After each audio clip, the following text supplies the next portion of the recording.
Pengelola Bandara Sultan Syarif Kasim atau SSK 2 Pekanbaru mulai menerapkan regulasi baru dari Satgas Penanganan COVID.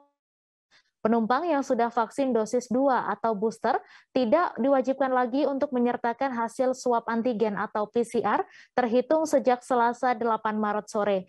Mereka juga mengacu pada surat edaran Kementerian Perhubungan Republik Indonesia. Untuk kabar selengkapnya akan disampaikan rekan Fernando Sikumbang, wartawan Tribun Pekanbaru yang kini sudah terhubung bersama kami. Silakan Fernando. Oke, terima kasih Mei. Selamat siang Tribuners semua.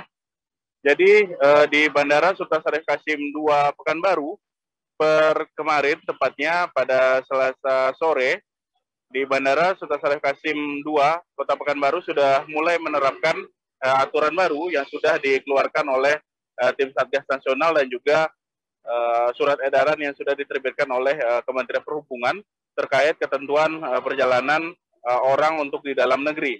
Dan satu poinnya memang cukup menggembirakan bagi masyarakat, terutama ya pengguna pesawat terbang, bahwa bagi calon penumpang yang hendak bepergian dari Kota Pekanbaru melalui Bandara Sultan Syarif Kasim II tidak lagi diwajibkan untuk tidak diwajibkan lagi untuk tes swab PCR atau swab antigen, terutama bagi yang sudah mendapat vaksinasi lengkap. Vaksinasi lengkap ini adalah mereka yang sudah mendapat vaksin 2 dosis, dosis pertama dan dosis kedua.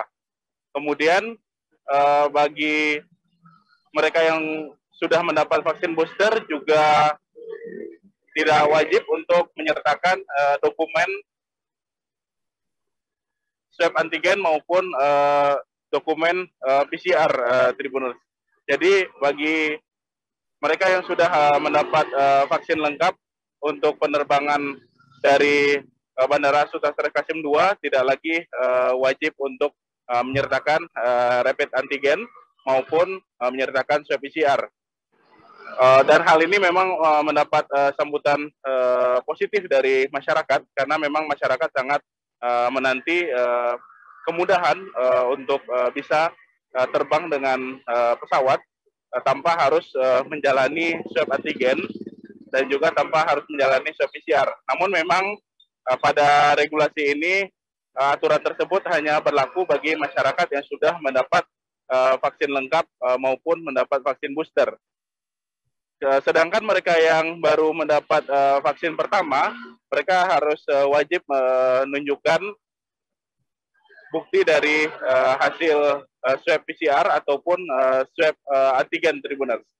Kemudian bagi masyarakat atau calon penumpang yang memang tidak bisa disuntik vaksin atau memang memiliki komorbid atau penyakit penyerta, mereka harus tetap menyertakan hasil pemeriksaan dokter dan juga tetap harus menyertakan swab antigen maupun swab PCR. Sedangkan untuk anak-anak Tribuners, untuk bagi anak-anak usia di bawah 6 tahun, mereka hanya cukup didampingi orang tua dan mereka juga harus tetap mengikuti protokol kesehatan selama berada di pesawat maupun selama berada di bandara. Kemudian Tribuners, bagi calon penumpang di Bandara Sultan Syarif Kasim II juga sudah disampaikan oleh pihak bandara, mereka mengingatkan bahwa nantinya calon penumpang yang sudah vaksin 2 kali, artinya memang tidak harus menyertakan dokumen swab antigen maupun hasil swab PCR.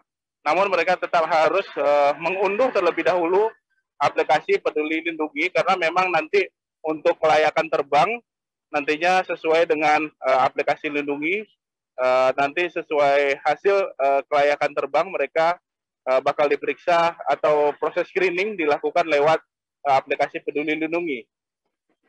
Namun demikian pihak bandara juga mengingatkan kepada masyarakat agar tetap mengikuti protokol kesehatan selama berada di bandara maupun nanti selama berada di pesawat atau selama berada di penerbangan.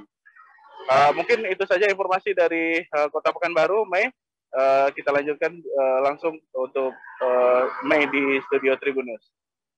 Terima kasih Fernando atas laporan Anda, dan Tribuners, wartawan kami juga telah menghimpun wawancara dengan EGM Bandara SSK 2 Pekanbaru. Berikut tayangannya untuk Anda.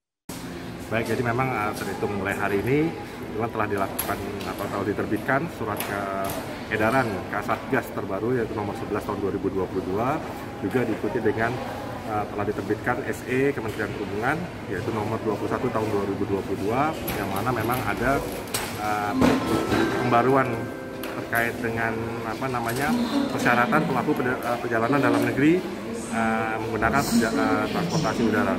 Jadi di mana di ketentuan tersebut telah ditetapkan bahwa pada saat ini syarat vaksin menjadi sesuatu yang mutlak, yaitu bagi yang telah melakukan 2 kali vaksin ataupun 3 kali vaksin booster itu tidak perlu lagi menunjukkan surat negatif antigen ataupun PCR. Sementara yang baru 1 kali melakukan vaksinasi tetap diwajibkan untuk menunjukkan hasil tes PCR yang berlaku 3 kali 24 jam ataupun tes antigen yang berlaku 1 kali 24 jam. Sementara untuk yang belum bisa melakukan vaksin karena alasan penyakit tertentu tetap harus menunjukkan surat dari dokter. Nah, untuk anak yang masih di bawah 6 tahun juga tetap harus melakukan pendapat pendampingan dari. Terima kasih sudah nonton. Jangan lupa like, subscribe, dan share ya!